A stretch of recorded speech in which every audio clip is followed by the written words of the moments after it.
I just think there's like a weird mean-spiritedness amongst young male losers that is harming them. And I only say that because I was a young male loser, right? Like I was a guy who had no girls' attention. You know, it took me till like pretty late in life, like well into college to even have a little confidence and start dating. And then like my social life didn't really pick up until I graduated, and like I was just more sure of myself, kind of because of stand-up, because I was just doing something I actually liked and was like confident in that.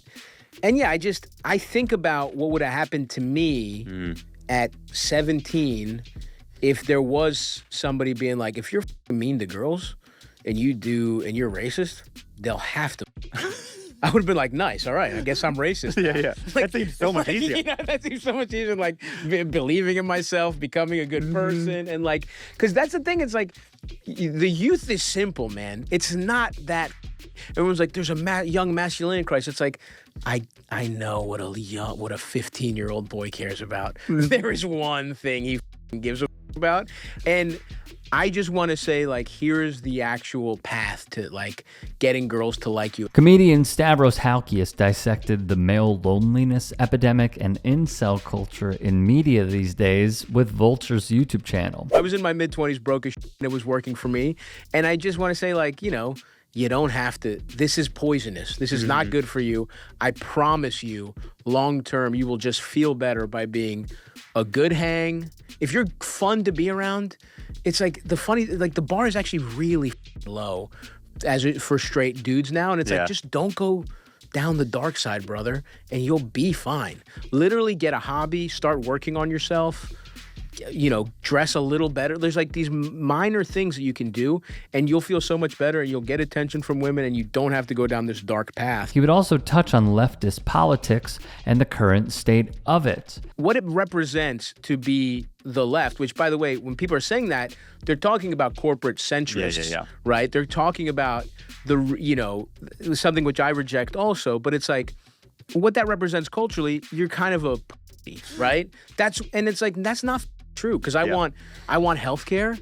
I'm a you know what I mean? Because I want maternity leave in America. It's like, you can be a piece of, and I do think in a funny way, that's sort of without meaning to, so much of my career is you can be a piece of and still want this thing, you know? And it's like, if I get to be that piece of if it was first for like up jokes, now it's for like, you know, not being mean, not falling into the incel trap. And then I'm never gonna run it. I'm never gonna have an actual political career, but it's like, I do want to represent that. You can be kind of a dirtbag and you can be stupid, right? Like, that's the other thing. You don't have to know theory. You don't have to read Marx to know that your boss has made 400 times what you made, that wages have stayed stagnant for the working class and they've gone up who knows how many percentage points. You don't gotta read theory to know that's up. Just look at the guy. Your car's broken down and this mother just bought another yacht. That's all you need to know. And that's up, you know? And so anyway, that's sort of, in so much as I ever think about what I want to project, it's just that. This is why so many love this man. He's concise, to the point, raw, real, honest, and reflective of the times. Hilariously, he would be asked about the Joe Rogan of the left nonsense, and his answer was quite telling. He told Vulture, "What it means to me is that, man, we're effed." He'd say, "It means we need some more cultural figures on the left." Or what it really means is journalism is broken down in a way in this country that's pathetic. Everything is for profit. And there's now more and more powerful people buying our newspapers, like Jeff Bezos buying the Washington Post. Let's also not forget when he killed his paper's endorsement of Kamala Harris. Ditto with the Los Angeles Times. From Stav, quote, "I also think part of it is because comedians have boosted some right-wing voices. It's unimaginative thinking to be like, well, we need our own comedians to do that." He'd also preach on the prospects of Zoran Mandani winning the New York City mayoral race and how the DNC simply will not get behind him. Mandani represents something that is exciting to a lot of young people. Democratic leadership is like, how do we get people excited after running the most BS consultant-driven campaigns possible? Whereas Mamdani is a guy who's effing 33 and who just has excited people. But the Democrats don't want that because they're also bought and paid for. Similarly to Haas and other creators on the left, Stav would state, this is what I mean, where I have to be a little more explicit about my beliefs. I don't think they needed me. His campaign is really well run. But that's where I'll be like, hey, if I think I can make a difference in any way, even if it helps this much, I'll help candidates I believe in or causes I believe in or fundraise for things I believe in. But I'm not going to have the politics hour every week on my podcast. What really strikes me and how I have felt for a long time is similarly to what Stav has said in this interview, which everyone should absolutely go watch, and it is this. It's that we are considered P-words because we think everyone should have healthcare. We're considered P-words because we stand up for the marginalized. We're considered P-words because we correct people when they use slurs, or they use anti-trans slurs, or they use anti-gay slurs. Like, we're considered soft because we stand up for the LGBTQ plus community. We stand up for immigrants. It's shocking. Like, it really is. Like, just view this from a wide angle lens, not in your own head, a wide angle lens.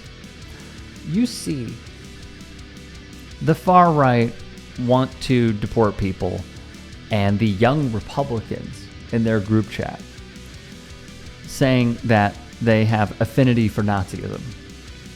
And then you see the Reagan Republicans who literally ushered in their side to become that. And then you see the centrists who go, you know, both sides are kind of crazy. And then you see centrist libs like Joe Manchin. Centrist libs who take corporate PAC money. And then you see libs who take the same money. And are like, yeah, you know, we should find a way to make healthcare affordable. Even though most developed nations do not have this problem. And then you see leftists who are trying to show you, hey, this Zoran guy has some pretty good ideas. He has a way of helping people. He wants to help people. He wants to tax billionaires. And as he even said in that interview, sit-down interview, podcast episode with Andrew Schultz and the Flagrant Crew, Bill Ackman is spending more to defeat Zoran Mamdani than he would tax Bill Ackman. Quite a tell. And we are saying that healthcare should be free for everybody. We should have free buses. Again, something that a lot of nations do not have is to use public transit, you have to pay for it. We think we should address the climate crisis. We think that women should have bodily autonomy. And we think that there should be rights for everybody, no matter your sexual orientation, no matter what you look like. And those other sides think that you can negotiate amongst another to defeat us. And they're doing it. They'll continue to do it.